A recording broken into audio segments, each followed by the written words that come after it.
This is a fantastic device to keep people enslaved forever. And to cover this, there's a whole lot of other stories which I don't want to enter, phenomenal tools to control populations, which has been successfully done for a long time.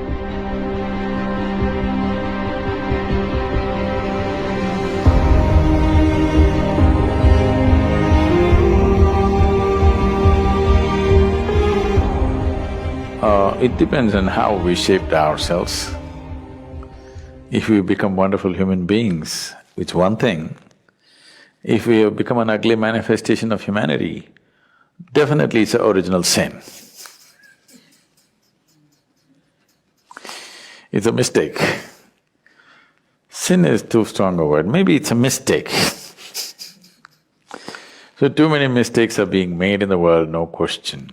You claim to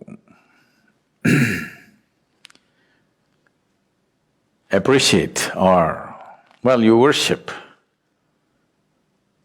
the one who is referred to as the creator, but you have a huge issue with the creation. If you do not appreciate the creation, why the hell should you worship the creator? Someone who made such a bad job of this, the only way you can even be born is through sin, I think he must be banished. Now, this is a fantastic device to keep people enslaved forever.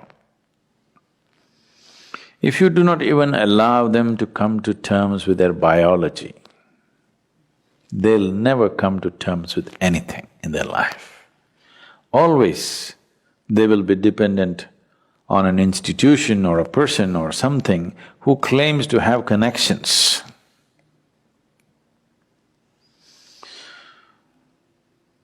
An Italian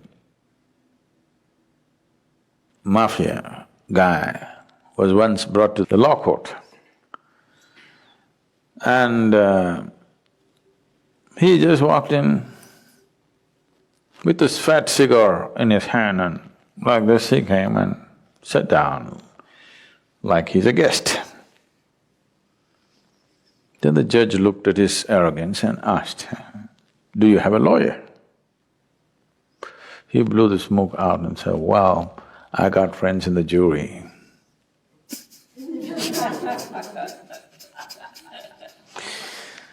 So people who are supposed to have connections elsewhere, you will always be enslaved to them because you feel guilty about your biology. This whole thing goes into more grosser and grosser states. So except in certain cultures, everywhere else where dominant religious beliefs were spread, in all those cultures, unfortunately, they make you feel guilty of your very existence, because that way you will always be enslaved to whatever they have set up. Something so fundamental as the menstrual cycles in a woman, she has to feel guilty about it and she's impure. Her existence is impure. Unfortunately, I want you and all the teachers of the world to understand, if your mother did not have menstrual cycles, you wouldn't be born, even if she met your father. Yes. So the life-making material, unused, is what it is. And if that is impure, your very birth is impure, that's what they're anyway trying to tell you, that your birth is impure. And to cover this, there's a whole lot of other stories which I don't want to enter. Once you are not in terms with your own physical existence, you essentially will never ever be in terms with any other dimension of your life. This itself will cover you forever. This is a fantastic trick to keep you enslaved forever. No wonder institutions have lasted Though they've lost their relevance, they stay simply because your existence, your very existence, you're guilty of. If you're guilty of your very existence, that means one or that which is the source of creation should be even more guilty. You are eternally guilty, and that which has created all this must be even more carrying the burden of guilt.